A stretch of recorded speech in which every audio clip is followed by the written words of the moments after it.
ocorreu muito antes que desenvolvesse sua filosofia da natureza.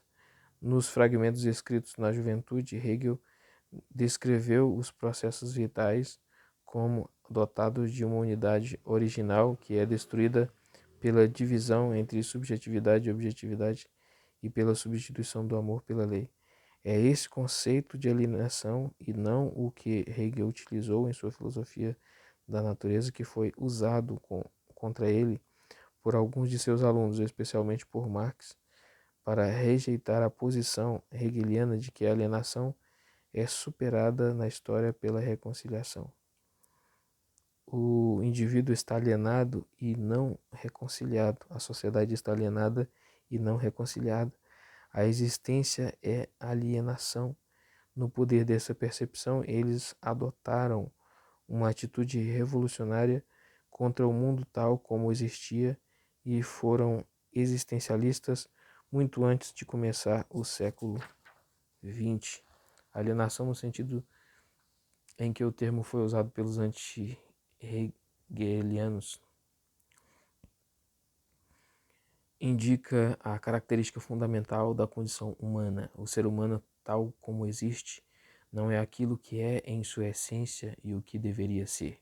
Ele está alienado de seu verdadeiro ser. A profundidade do termo alienação reside na implicação de que pertencemos essencialmente àquilo de que estamos separados. O ser humano não é estranho a seu verdadeiro ser, pois pertence a ele. Ele é julgado por seu ser, mas não pode se separar completamente dele, mesmo que lhe seja hostil. A hostilidade do ser humano para com Deus prova inquestionavelmente que pertence a Deus. Onde é possível o ódio, ali e somente ali é possível o amor. Alienação não é um termo bíblico, mas o que ela representa está implícito em numerosas descrições bíblicas da condição humana. Ela está implícita nos símbolos da expulsão do paraíso, na hostilidade entre ser humano e natureza, na hostilidade moral de irmão contra irmão, na alienação de uma nação em relação a outra através da confusão das línguas e nas constantes queixas dos profetas contra seus reis e contra o povo que se volta para deuses estranhos. A alienação está implícita na afirmação paulina de que o ser humano perverteu a imagem de Deus, convertendo-se a ídolos em sua descrição clássica do ser humano contra si mesmo, em sua visão da hostilidade que o ser humano sente contra o ser humano, em combinação com seus desejos distorcidos. Em todas essas interpretações da condição humana, afirma-se implicitamente a alienação. Por isso, certamente não é antibíblico empregar o termo alienação para descrever a situação existencial do ser humano. Contudo, alienação não pode substituir pecado, embora sejam óbvias as razões para tentar substituir o vocábulo pecado por alguma outra palavra. O termo foi empregado de uma forma que pouco tem a ver com seu sentido bíblico genuíno. Paulo frequentemente fala de pecado no singular e seu artigo. Ele o concebe como um poder quase pessoal que rege este mundo. Mas nas igrejas cristãs, tanto na católica quanto nas protestantes, o termo pecado tem sido usado principalmente no plural e pecados. São desvios das leis morais. Isso praticamente nada tem a ver com pecado como o estado de alienação com relação àquilo a que pertencemos. Deus, o nosso eu, o nosso mundo. Por isso consideramos aqui o pecado desde a perspectiva da alienação. E a própria palavra alienação implica uma reinterpretação do pecado a partir de um ponto de vista religioso. Mas não é possível prescindir a palavra pecado, pois ela expressa que a palavra alienação não conota, a saber, o ato pessoal de se afastar daquilo a que pertencemos. Pecado expressa com muita ênfase o caráter pessoal da alienação frente ao seu aspecto trágico, expressa a liberdade e a culpa pessoais em contraste com a culpa trágica e com o destino universal de alienação. A palavra pecado pode e deve ser restaurada, não só porque a literatura clássica e a literatura continuamente a empregam, mas sobretudo porque a palavra tem em rigor que aponta marcadamente para o elemento de responsabilidade pessoal na própria alienação. A condição humana é de alienação, mas essa alienação é pecado. Não se trata de um estado de coisas, como o expressam as leis da natureza, mas de uma questão tanto de liberdade pessoal quanto de destino universal. Por esse motivo, o termo pecado só deve ser usado depois que o tivermos reinterpretado religiosamente. Um importante meio para efetuar essa reinterpretação é o termo alienação. Também é preciso reinterpretar os termos original ou hereditário referidos ao pecado. Mas neste caso, a reinterpretação pode exigir a rejeição desses termos. Ambos apontam para o caráter universal da alienação, pois expressam o elemento de destino na alienação. Mas as duas palavras estão tão carregadas de absurdos literalistas que é praticamente impossível continuar usando-as. Se alguém fala de pecados e se refere a atos específicos que se consideram pecaminosos, sempre se deveria estar consciente de que tais pecados são expressos do pecado. Não é a desobediência à lei que torna um ato pecaminoso, mas o fato de ser uma expressão da alienação do ser humano com relação a Deus, com relação aos seres humanos e com relação a si mesmo. Por isso, Paulo chama de pecado tudo aquilo que não provém da fé, da unidade com Deus. E, em outro contexto, segundo palavras de Jesus, todas as leis são resumidas na lei do amor, mediante a qual se vence a alienação. O amor, como tendência para reunir aquilo que está separado, é o contrário da alienação. Na fé e no amor, o pecado é vencido, porque a alienação é superada pela reunião. Alienação não é um termo bíblico, mas o que ela representa está implícito em numerosas descrições bíblicas da condição humana. Ela está implícita nos símbolos da expulsão do paraíso, na hostilidade entre o ser humano e a natureza, na hostilidade moral de irmão contra irmão, na alienação de uma nação em relação a outra através da confusão das línguas e nas constantes queixas dos profetas contra os seus reis e contra o povo que se volta para deuses estranhos. A alienação está implícita na afirmação paulina de que o ser humano perverteu a imagem de Deus, convertendo-a em ídolos, em sua descrição clássica do ser humano contra si mesmo e em sua visão da hostilidade que o ser humano sente contra o ser humano em combinação com seus desejos distorcidos. Em todas essas interpretações da condição humana, afirma-se implicitamente a alienação. Por isso, certamente não é antibíblico empregar o termo alienação para descrever a situação existencial do ser humano. Contudo, alienação não pode substituir pecado, embora sejam óbvias as razões para tentar substituir o vocábulo pecado por alguma outra palavra. O termo foi empregado de uma forma que pouco tem a ver com o seu sentido bíblico genuíno. Paulo frequentemente fala de pecado no singular e sem artigo. Ele o concebe como um poder quase pessoal que rege este mundo. Mas nas igrejas cristãs, tanto na católica quanto nas protestantes, o termo pecado tem sido usado principalmente no plural de pecados. São desvios das leis morais. Isso praticamente nada tem a ver com pecado como estado de alienação com relação àquilo a que pertencemos. Deus, o nosso eu, o nosso mundo, por isso consideramos aqui o pecado desde a perspectiva de alienação, e a própria palavra alienação implica uma reinterpretação do pecado a partir de um ponto de vista religioso.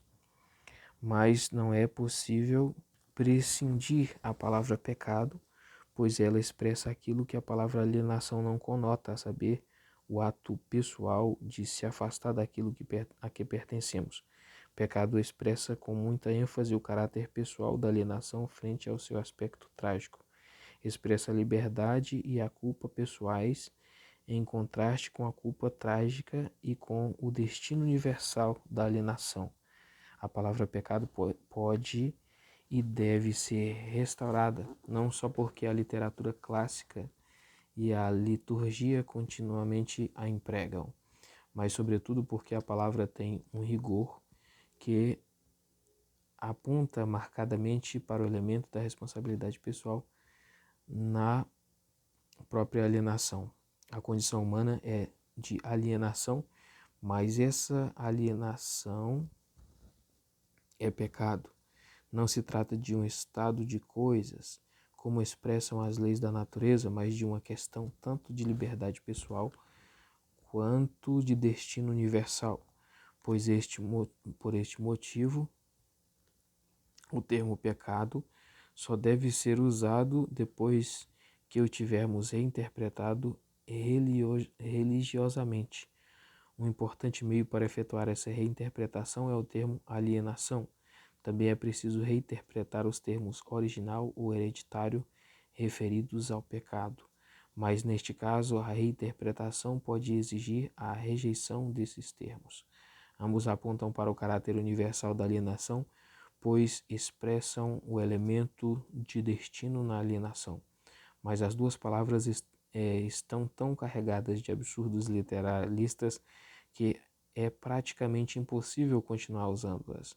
Se alguém fala de pecados e se refere a atos específicos que se consideram pecaminosos, sempre se deveria estar consciente de que tais pecados são expressões do pecado. Não é a desobediência à lei que torna um ato pecaminoso, mas o fato de ser uma expressão da alienação do ser humano com relação a Deus, com relação aos seres humanos e com relação a si mesmo. Por isso, Paulo chama de pecado tudo aquilo que não provém da fé, da unidade com Deus. E em outro contexto, segundo palavras de Jesus, todas as leis são resumidas na lei do amor, mediante a qual se vence a alienação. O amor, como tendência para reunir aquilo que está separado, é o contrário da alienação. Na fé e no amor, o pecado é vencido, porque a alienação é superada pela reunião. 2. Alienação como descrença. A Confissão de Augsburgo define o pecado como o estado em que o ser humano está sem fé em Deus e com concupiscência. Sine fide erga Deum et concupiscentia. Poder-se-ia acrescentar a essas duas expressões da alienação uma terceira, a saber, a híbris, o chamado pecado espiritual da soberba ou da autoexaltação, que, conforme Agostinho e Lutero, precede o chamado pecado sensual. Assim, os três conceitos, descrença, concupiscência e híbris, constituem as marcas da alienação humana. Cada um deles necessita de uma reinterpretação para medir percepções sobre a condição existencial do ser humano. A descrença, na concepção dos reformadores, não é a indisposição ou incapacidade de acreditar nas doutrinas da Igreja, mas como a fé é um ato da personalidade toda, incluindo elementos práticos, teóricos e emocionais. Se existisse uma palavra como não-fé, deveríamos usá-la em vez de descrença, pois esta palavra possui uma inevitável conotação que a associa ao termo crença, que acabou significando a aceitação de afirmações que não são evidentes. Para o cristianismo protestante, descrença significa o ato ou estado em que o ser humano, na totalidade de seu ser, afasta-se de Deus. O ser humano, em seu autorrealizar-se existencial, volta-se para si mesmo e para seu mundo, perdendo sua unidade essencial com o fundamento de seu ser e de seu mundo. Isso acontece tanto através da responsabilidade individual quanto da universalidade trágica. É liberdade e destino em um único e mesmo ato. O ser humano, ao se auto-efetivar, volta-se para si mesmo e se afasta de Deus nos âmbitos do conhecimento, da vontade e da emoção. A descrença é a ruptura da participação cognitiva do ser humano em Deus. Não se deveria chamá-la de negação de Deus, pois perguntas e respostas, sejam positivas ou negativas, já pressupõem a perda da união cognitiva com Deus. Aquele que pergunta por Deus já está alienado de Deus, então não cortado dele. Aquele que pergunta por Deus já está alienado de Deus, embora não cortado dele. Descrença é a separação da vontade do ser humano com relação à vontade de Deus. Não se deveria chamá-la de desobediência, pois ordem, obediência e desobediência já pressupõem a separação entre duas vontades distintas. Aquele que precisa de uma lei que lhe diga como agir e não agir, já está alienado da fonte da lei que lhe exige obediência. A descrença é também o abandono empírico da bem-aventurança, da vida divina pelos prazeres de uma vida separada.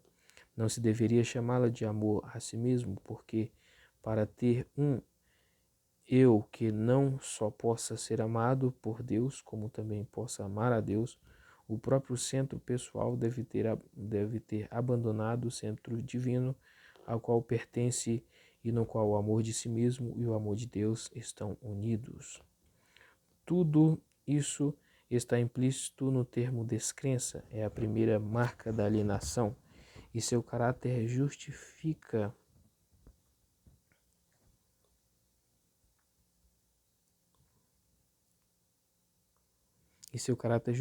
o termo alienação.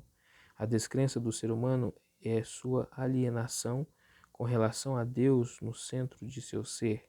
Essa é a compreensão religiosa de pecado, como a redescobriram os reformadores e como se perdeu depois de novo na maior parte da vida e do pensamento protestantes.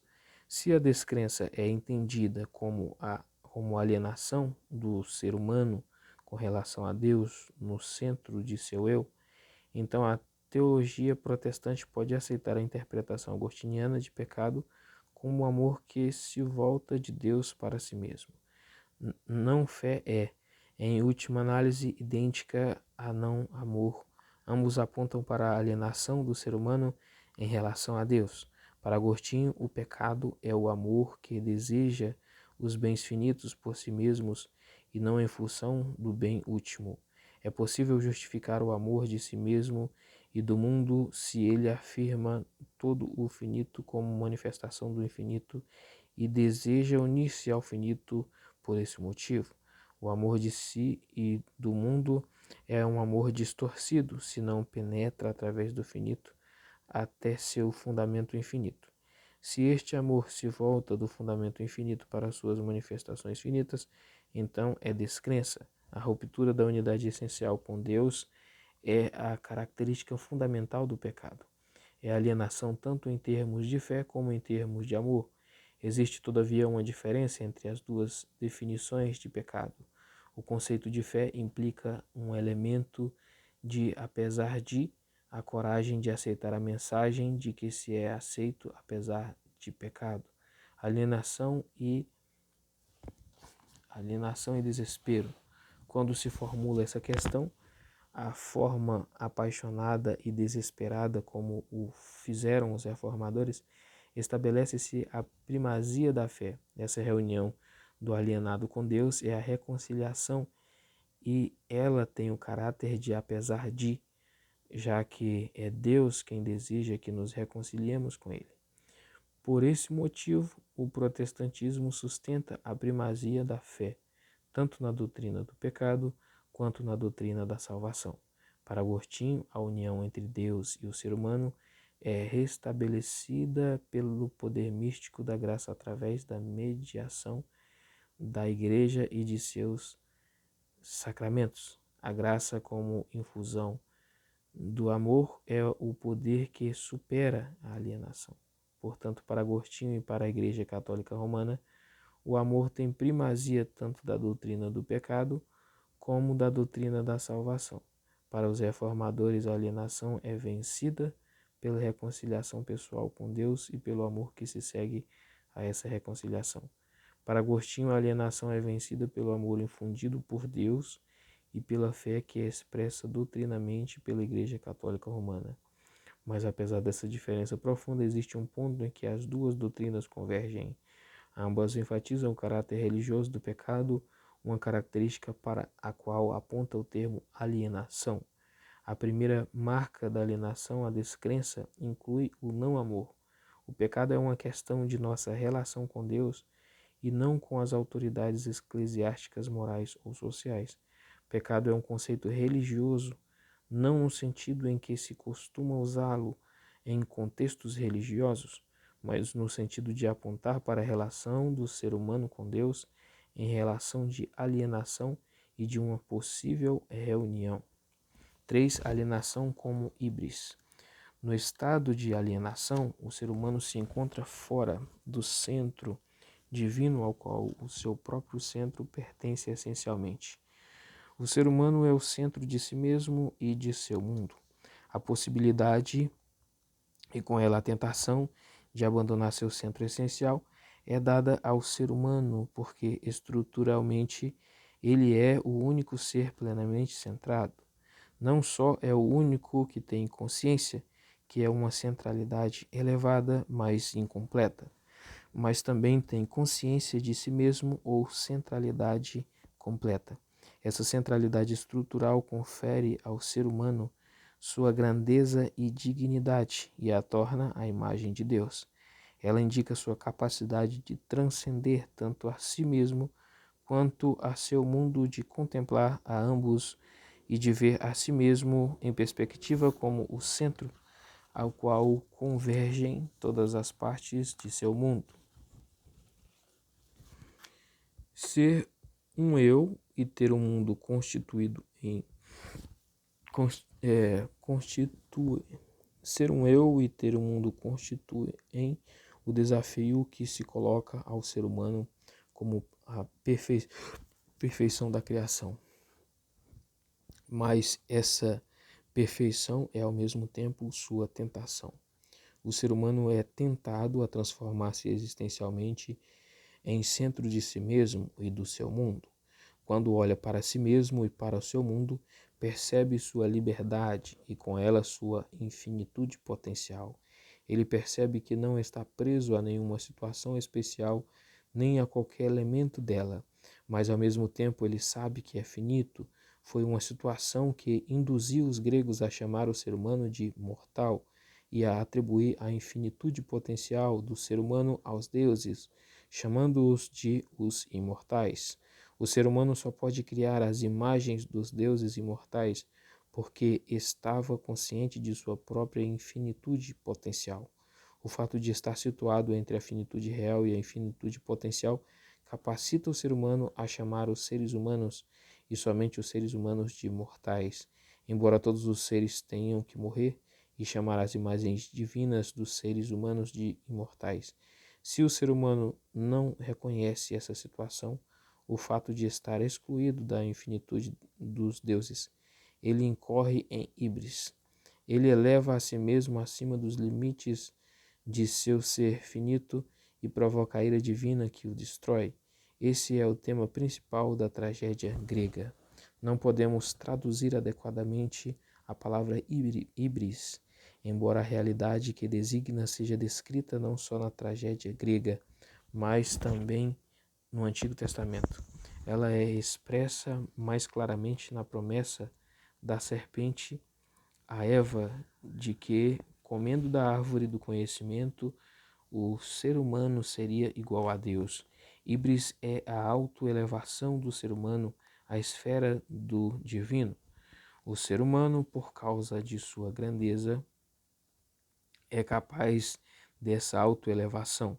Na tragédia grega, a híbris humana é representada não pelo pequeno, feio e vulgar, mas por heróis grandiosos, belos e proeminentes que detêm o poder e o valor. Da mesma forma, os profetas do Antigo Testamento ameaçam os grandes do povo, os reis, os sacerdotes, os juízes, os ricos e os ilustres. E eles ameaçam também o povo inteiro, aquele mesmo povo considerado o mais importante de todos, o povo eleito, Israel. A grandeza, por sua dinâmica intrínseca, conduz à híbris. Só alguns poucos seres humanos representam a grandeza da tragédia da história humana, mas todo ser humano participa da grandeza e é representado pelos poucos que a encarnam. A grandeza do ser humano reside de sua infinitude potencial e é exatamente nessa tentação de híbris que o ser humano universalmente incorre através da liberdade e do destino. Portanto, não deveríamos traduzir híbris por orgulho. O orgulho é uma qualidade moral oposta à humildade, mas híbris não é uma qualidade peculiar do caráter moral do ser humano. É universalmente humana, pode aparecer tanto em atos de humildade como em atos de orgulho. Embora possamos ampliar o sentido de orgulho até que inclua a híbris, parece menos desorientador o emprego do termo autoelevação para expressar a híbris. A híbris foi chamada de pecado espiritual e todas as outras formas de pecado foram derivadas dela, até mesmo os pecados sensuais. Híbris não é uma forma de pecado ao lado de outras. É o pecado em sua forma total, a saber, o outro lado da descrença, do afastar-se do centro divino ao qual o ser humano pertence. É o voltar-se para si mesmo como o centro de seu eu e de seu mundo. Mas este recurvar-se em si mesmo não é um ato efetuado por uma parte especial do ser humano, como por exemplo o seu espírito. Toda a vida do ser humano, inclusive sua vida sensual, é espiritual, e é na totalidade de seu ser pessoal que o ser humano se torna centro do seu mundo. Isso é sua híbris. É isso que o chamou de pecado espiritual, cujo principal sintoma é o fato de o ser humano não reconhecer sua finitude. Ele identifica uma verdade parcial com a verdade última, como fez Hegel, por exemplo, quando reivindicou ter criado um sistema final que continha a totalidade da verdade possível.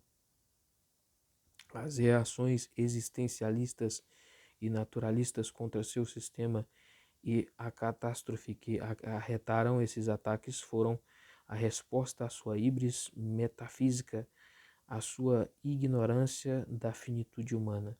De forma semelhante, pessoas identificaram sua bondade limitada com a bondade absoluta, como, por exemplo, os fariseus e seus sucessores no cristianismo e no secularismo.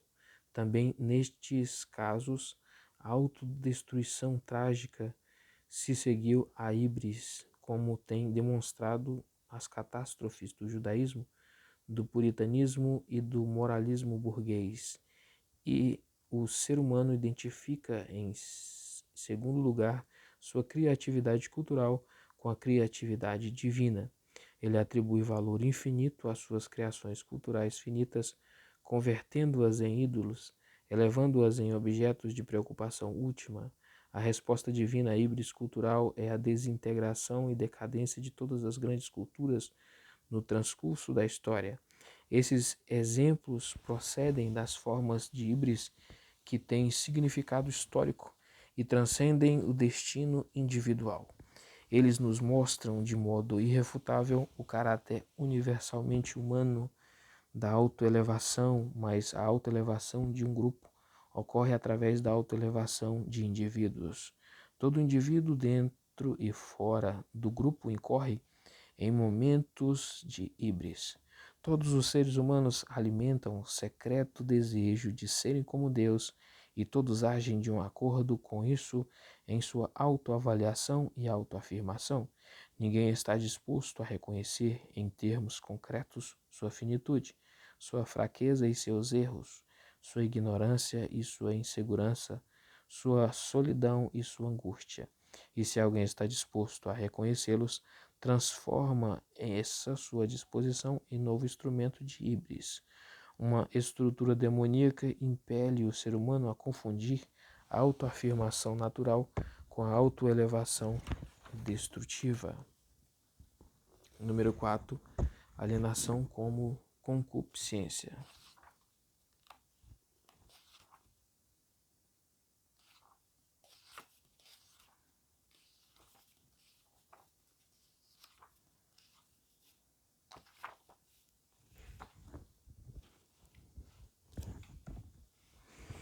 A quantidade de todos os atos em que o ser humano se afirma existencialmente apresenta dois lados. Um em que o ser humano separa seu centro do centro da vida divina, descrença, e outro em que ele se converte em centro de si mesmo e de seu mundo híbris. Surge naturalmente a pergunta por que o ser humano se sente tentado a se transformar em centro de si mesmo. A resposta que isso o coloca na posição de arrastar a totalidade do seu mundo para dentro dele mesmo. Eleva-o acima de sua particularidade e o transforma em universal à base de sua particularidade. Essa é a tentação do ser humano em sua posição entre a finitude e a infinitude. Cada indivíduo, por estar separado da totalidade, deseja uma reunião com o todo. Sua pobreza o impulsiona a buscar a abundância. Essa é a raiz do amor em todas as suas formas. A possibilidade de alcançar a abundância ilimitada é a tentação do ser humano, que é um eu e possui um mundo. O nome clássico para esse desejo é concupiscência, no caso concupiscentia no grego. O desejo ilimitado de atrair a realidade toda para o próprio eu. Esse desejo refere-se a todos os aspectos de relação que o ser humano estabelece consigo mesmo e com seu mundo. Refere-se tanto à fome física como ao sexo, tanto ao conhecimento quanto ao poder, tanto à riqueza material como aos valores espirituais. Mas esse sentido todo abrangente da concupiscência frequentemente foi reduzido a um sentido muito especial, a saber, o desejo do prazer sexual. Inclusive teólogos como Agostinho e Lutero, que consideravam o pecado espiritual como básico, tenderam a identificar a concupiscência como desejo sexual.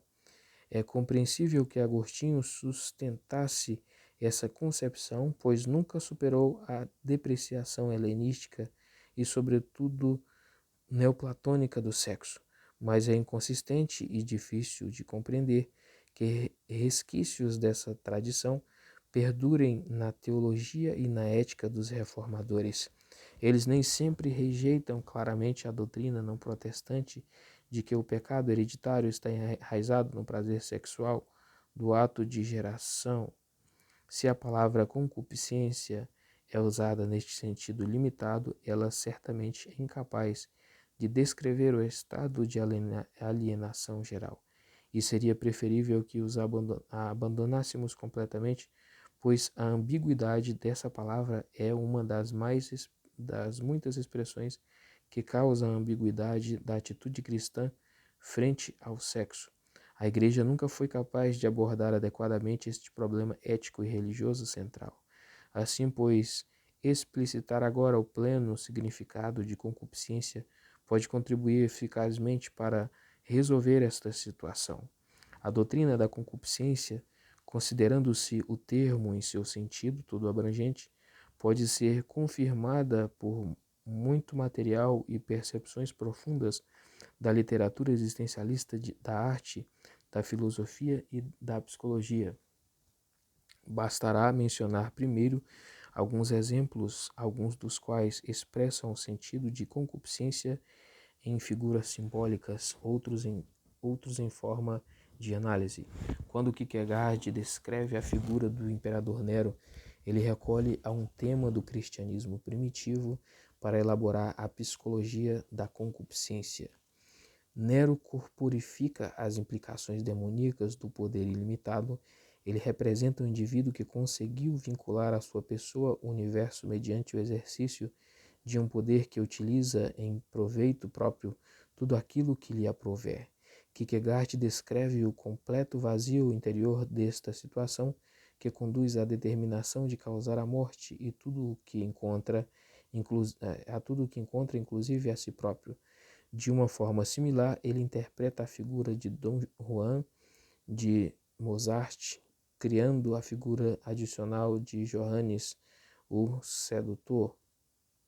Aqui com a mesma penetração psicológica, Mostra-nos o vazio e o desespero do impulso sexual ilimitado que impede uma união de amor criativa com a parceira sexual. Neste caso, como no símbolo de Nero, é visível o caráter autodestrutivo da concupiscência. Poderíamos acrescentar como terceiro exemplo a figura do Fausto de Goethe, cujo impulso limitado se dirige ao conhecimento, ao qual se subordinam tanto o poder quanto o sexo. Para saber tudo, Fausto aceita o pacto com o demônio. O que produz a tentação demoníaca não é o conhecimento como tal, mas o tudo. O conhecimento como tal, assim como o poder e o sexo como tais, não constitui o objeto de concupiscência, mas o desejo de vincular cognitivamente o universo a si mesmo e a própria particularidade finita. É o caráter ilimitado do desejo de conhecimento, de sexo e de poder que torna estes desejos sintomas da concupiscência. Isso foi elaborado em duas descrições conceituais de concupiscência, a libido de Freud e a vontade de poder de Nietzsche. Ambos os conceitos contribuíram imensamente para a redescoberta da concepção cristã da condição humana, mas ambos ignoram o contraste entre o ser essencial e o ser existencial do ser humano e interpretam o ser humano exclusivamente em termos de concupiscência existencial, omitindo qualquer referência ao eros essencial do ser humano, eros que se vincula a um conteúdo definido. Segundo Freud, a libido é o desejo ilimitado do ser humano de se liberar de suas tentações biológicas, especialmente das sexuais, e obter prazer dessa liberação de tensões. Freud mostrou que elementos libidinosos estão presentes nas experiências e atividades espirituais mais elevadas do ser humano, e com isso redescobriu percepções subjacentes às tradições monásticas do exame rigoroso de consciência, tais como se praticavam no cristianismo primitivo e medieval. A ênfase de Freud nesses elementos que não se podem ser separados dos instintos sexuais do ser humano está plenamente justificada e concorda com o realismo da interpretação cristã da condição humana. Não deveríamos rejeitar o pensamento freudiano em nome de falsos tabus sexuais que são apenas pseudo-cristãos. Freud e seu realismo honesto é mais cristão do que esses tabus. Desde um ângulo específico, descreve com toda a exatidão o que significa concupiscência. Isso é especialmente óbvio na forma como Freud descreve as consequências da concupiscência e do seu impulso nunca satisfeito. Quando ele fala do instinto de morte Todestrieb, que traduziríamos mais adequadamente por pulsão para a morte. Ele descreve o desejo de fugir da dor suscitada por uma libido nunca satisfeita. O ser humano, como todo ser superior, deseja retornar ao nível inferior de vida do qual proveio. A dor provocada pelo nível superior o induz a refugiar-se no nível inferior. É a libido nunca satisfeita no ser humano, esteja ou não reprimida, que produz nele o desejo de desfazer-se de si mesmo como ser humano. Nestas observações referentes à insatisfação do ser humano com sua criatividade, Freud penetrou mais profundamente na condição humana do que muitos de seus seguidores e críticos. Até este ponto, uma interpretação teológica da alienação humana fará bem em seguir as análises de Freud. Mas a teologia não pode aceitar a doutrina freudiana de libido como uma reinterpretação suficiente do conceito de concupiscência. Freud não percebeu que sua descrição da natureza humana só é adequada ao ser humano em sua condição existencial, mas não em sua natureza essencial. O caráter infinito da libido é uma das marcas da alienação do ser humano que contradiz sua bondade essencial ou criada.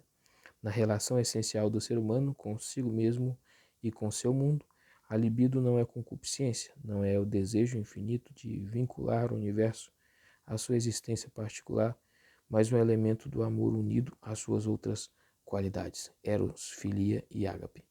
O amor não exclui o desejo, ele contém em si a libido como um dos seus elementos, mas a libido que está unida ao amor não é infinita.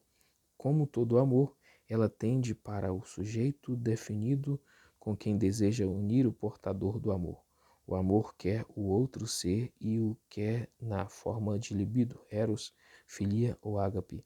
A concupiscência ou libido distorcida quer o próprio prazer através do outro ser, mas não quer o outro ser. Este é o contraste entre libido como amor e libido como concupiscência. Freud não estabelece essa distinção por causa da sua atitude puritana em relação ao sexo. O ser humano só pode chegar a ser criativo mediante a repressão e a sublimação da libido. Na concepção de Freud, não existe eros criativo que inclua o sexo. Comparado com homens como Lutero, Freud é um asceta nessa sua pressuposição básica acerca da natureza do ser humano. O protestantismo clássico nega estes pressupostos no que tange ao ser humano em sua natureza essencial ou criada, pois nesta é real o desejo de se unir com a pessoa que é o objeto do amor pelo bem dela. E esse desejo não é infinito, mas definido. Não é concupiscência, mas amor. A análise do conceito freudiano de libido produziu importantes percepções da natureza da concupiscência e de seu oposto. Outro conceito igualmente importante para a teologia cristã é a vontade de poder de Nietzsche. Uma das formas pelas quais ele influenciou o pensamento contemporâneo é através da psicologia do profundo, que interpretou a libido humana mais em termos de poder do que em termos de sexo. Mas existem outras formas mais diretas, especialmente na política e na teoria social, pelas quais o conceito de Nietzsche influenciou o pensamento contemporâneo. Vontade de poder é, em parte, um conceito e, em parte, um símbolo. Portanto, não se deve entendê-lo literalmente. Na expressão vontade de poder, vontade não significa um ato psicológico consciente e poder não significa o controle que exerce o ser humano sobre o ser humano. A vontade consciente de obter poder sobre os seres humanos está enraizada no desejo inconsciente de afirmar o próprio poder de ser. Vontade de poder é um símbolo ontológico para a autoafirmação natural do ser humano, na medida em que o ser humano tem o poder de ser. Mas não se restringe ao ser humano, pois é uma qualidade de tudo o que existe. Pertence à bondade criada e é um símbolo poderoso da autorrealização dinâmica que caracteriza a vida. Mas como a libido de Freud, também a vontade de poder de Nietzsche acaba sendo confusa se não estabelecermos com clareza a diferença entre a autoafirmação essencial do ser humano e seu desejo essencial de ilimitado poder de ser. Nietzsche segue a doutrina de Schopenhauer, que considera a vontade como força motriz ilimitada em todo ser vivo, produzindo no ser humano o desejo de alcançar a quietude mediante a autonegação da vontade. Nesse sentido, é óbvia a analogia entre Schopenhauer e Freud. Para ambos, é o desejo infinito e nunca satisfeito que conduz o ser humano à autonegação. Nietzsche tenta superar essa tendência, proclamando enfaticamente uma coragem que assume as negatividades do ser. Nesse ponto é influenciado pelo estoicismo e pelo protestantismo, mas em contraste com ambos, ele não nos mostra as normas e princípios pelos quais devemos julgar a vontade de poder. Ela permanece ilimitada e apresenta traços demoníaco-destrutivos. Trata-se, pois, de um novo conceito e de um novo símbolo de concupiscência. Nem a libido, nem a vontade de poder são em si características da concupiscência. Ambas se tornam expressões da concupiscência e da alienação quando não estão unidas ao amor e, portanto, quando carecem de todo objeto definido. 5. Alienação como fato e como ato. A teologia clássica estabeleceu uma distinção entre pecado original e pecado concreto. O pecado original é o ato de desobediência de Adão e a predisposição pecaminosa produzida por seu ato em todo ser humano. Por isso, o pecado original também foi chamado de pecado hereditário. Erbsünde em alemão. Erbsünde em alemão. Segundo essa concepção, a queda de Adão corrompeu a totalidade da raça humana. Descreveu-se de formas diferentes como isso ocorreu, mas o resultado, isso é, o fato de que a humanidade como um todo vive em alienação, foi aceito de modo geral. Portanto, ninguém pode evitar o pecado. A alienação tem um caráter de destino humano universal, mas é inconsistente e literalmente absurdo derivar a condição humana de um ato completamente livre de Adão. Isso isenta um ser humano do caráter humano universal, atribuindo-lhe liberdade sem destino. Assim como alguns tipos de cristologia atribuíram ao Cristo um destino sem liberdade. O primeiro desumaniza Adão e o segundo desumaniza o Cristo. Devemos entender Adão como um ser humano essencial e como símbolo da transição da essência à existência. O pecado original hereditário não é nem original nem hereditário. É o destino universal de alienação próprio de todo ser humano. Quando Agostinho fala em massa perditionis, uma massa de perdição, expressa sua percepção oposta à doutrina de Pelágio de que o ser